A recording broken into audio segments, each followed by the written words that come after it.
Hey guys, welcome back to the Kingdom Killers podcast. Hope you all are having a great day. I am actually in my car right now recording this, not even on any sort of special tool or whatever. Um, I'm just waiting to go into my sisterhood group at church, and I wanted to give a quick little update about our life and also do a quick little teaching about anxiety and just my last day of work and kind of how that all came about. I feel like I've touched on it in the past, but I don't think I really got into it. So that's my plan for this. This is going to be a shorter one, probably 15 minutes. So you can put it on two times and listen to it in like 7 minutes probably. But that's the goal. So okay, update. So we have been through a lot this last year in our family personally. We've been through medical illnesses that have put us in hospitals. We've been through treatment. We've been through selling a house and moving and just a lot of stuff that, we didn't really see coming. So we took the time off and kind of more focused on our family versus anything professional, if that makes sense. So yeah, so that's kind of the update. We do plan on putting out more podcasts. I feel like we kind of have I don't know, a hold on it. Said no one ever, but I feel like we've kind of like got to the point where we can start recording these again. So that's the plan. That's kind of the update. We'll take prayers and well wishes that nothing comes back and that we stay strong, and that would be awesome. Okay, so my last day of work. Okay, so I'm going to take you back before the actual last day and give you a little bit of a background. So I was a police officer, if you haven't been around here, and I removed myself from work because of PTSD. So the actual removal was in 2019, and I'll kind of give you the behind the scenes of that. So in 2017, I had responded to a medical incident that involved one of my family members, and it was very traumatic. It it was shocking. It was not something I thought I was going to be responding to.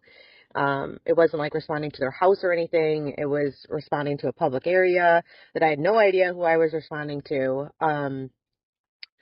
But it's almost interesting because when I went in there, like I had known people from, that place before, and they were looking at me like with terrified eyes. And I'm like, why but I just ran past like I normally would. And got down there, and everyone's like, we didn't know you were coming. We didn't know you were coming. And like kind of like pushed me aside, and I'm like pacing and, um, yeah. So long story short, just because I don't really want to get into too much about my family member, but they survived and they're here today. Praise the Lord. And it was a very, very, very traumatizing moment for me. So at the time, I didn't really I knew it was tough and like hard, but I didn't really know what I know now about it. So like, family members survived, and that's good. So we moved past that incident. About a month later, I started to have anxiety attacks, and those aren't really something I used to have. First of all, I didn't know what it was. And for me, the anxiety attack was like kind of feeling lightheaded, getting sweaty palms, like everything in my fingers were like my fingers would go numb, my ears would ring, and I would just start pacing and I couldn't sleep. And I was like, what is going on? Like, the person survived. Like, and that's even what someone else told me later. And I was like, I tell myself that all the time, so just shove it. Is kind of what I felt, but whatever. And they're like, at the time, that was kind of what I was having. So I was like, I need to go to therapy because I'd been to therapy before from incidents from like, when was that, 2017? So it would have been like 6 or 7 years before that.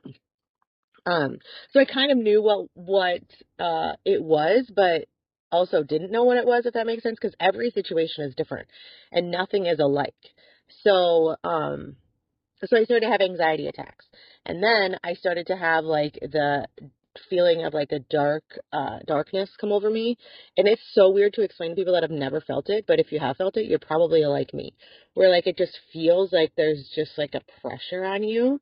And like it's almost like there's sun and shining and then a cloud comes over and it turns into a cloudy day. And you're like, can the sun please just come back out again? Can it? But the cloud stays there until you get the proper help. So then that started to happen to me more.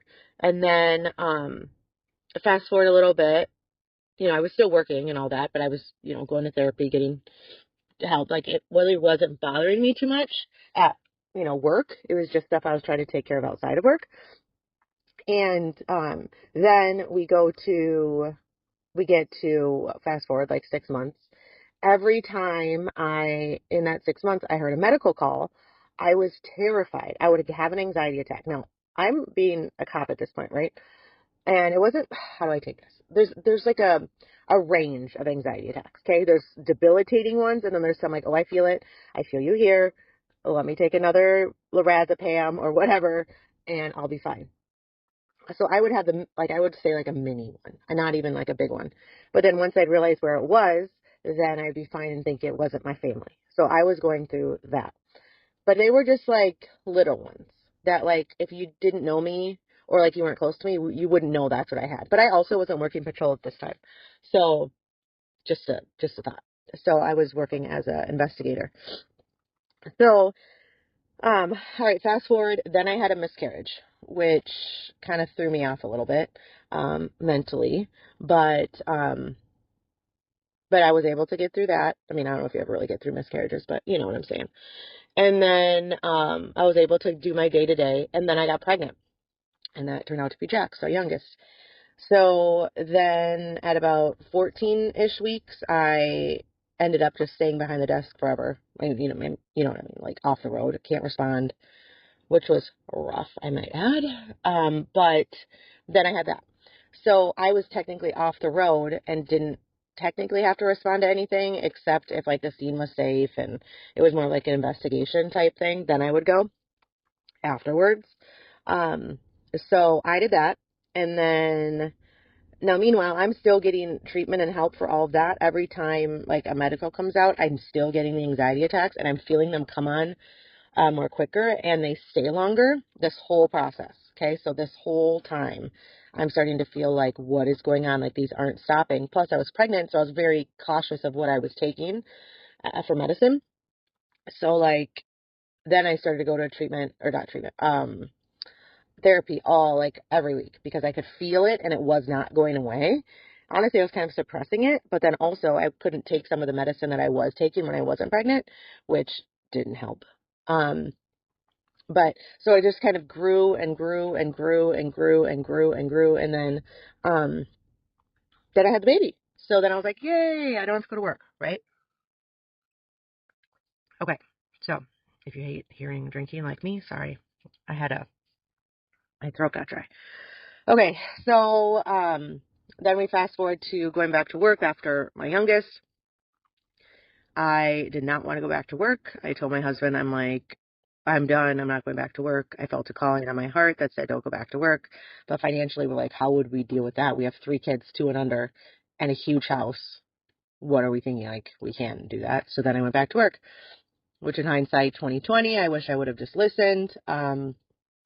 This probably still would have happened, but Okay. So then, I went back to work just because I was feeling like, well, one, financially, but like mental health wise, it just takes a toll on you the longer you're there. I mean, I was there for 10 years, so it's like I was in investigations for most of it. So I was seeing the grossest of the gross, you know, if you know, you know.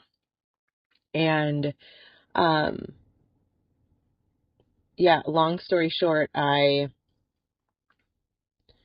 was like the time around Christmas and I was supposed to go and shoot for qualification because when you're pregnant, you can't shoot for qualifications. You have to do them yearly. And so then I had to shoot to, be able to still carry my guns and also with rifle. And I was terrified to go shoot. I'm like, what is going on? Like, I didn't grow up hunting or shooting or anything. First time I really ever shot a gun was at Skills. So, and that's the course that, or the certificate you get before you go, or to be a cop. And so I didn't really have like any negative connotations around it, but I'm like, why am I terrified to go and qualify? Like, what is going on? And little did I know, I was so spiraling out of like mental health control at that point that like I didn't feel like I was going to use it like suicide. I didn't feel that way. Um, but I just didn't feel comfortable with it. And I'm like, what is going on here? So then, of course, I'm still in therapy, going back, trying to talk to him. Little do I know, those are huge side effects of PTSD. Like, it's just untreated stuff that therapy can't always fix, right?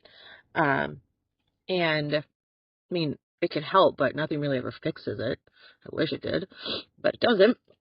And, yeah, so I was so terrified. Like, I was terrified to go do that. I'm like, what is going on? Like, and it wasn't like I wouldn't qualify because I've always qualified. I'm going to do a shameless plug here, but one time I beat Jason. He had 3 out and I had only 2 out, which means like out of all of them, he had 3 and I had 2. And that's like with rifle and handgun and moving behind cover, right hand, left hand, all this kind of shooting. So I was pretty pumped at that. He's not here to defend himself, but really, it really was that. Which is a big deal because, I mean, he's like an expert shooter on everything. So I was pretty pumped on that. He's like, it was an off day. And I'm like, yeah, but I'm so excited. He's like, don't talk to me about that again. But 3 out is really not that bad in actuality. Okay. So, what was I going to say? An out doesn't necessarily mean it's not on the body. It's just not in the vital spots of like the organs. Okay, I digress. All right, so there was that, and I was telling Jason, I'm like, what is going on with me? Like literally, what is going on? And then at that point, I was like, yeah, I'll qualify later. I have a lot to do at work. Sorry, which you only can push that off for how long? And then we were off for Christmas, and then we were off for New Year's, and then I was like, okay, I gotta qualify again. I wasn't sleeping, I was shaking, I was pacing at night. I'm like, what is going on?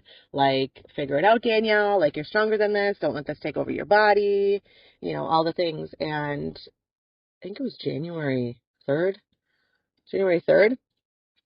of 2019, and I went to work, and it was horrible. Like, I had the largest panic attack I've ever had. I had my own office so I could shut the door, and I was throwing up in my garbage bin. I was shaking. A couple medicals came out that day, and I literally almost passed out. I was crying. I was like, I don't know what's going on. Like, all this stuff's going on.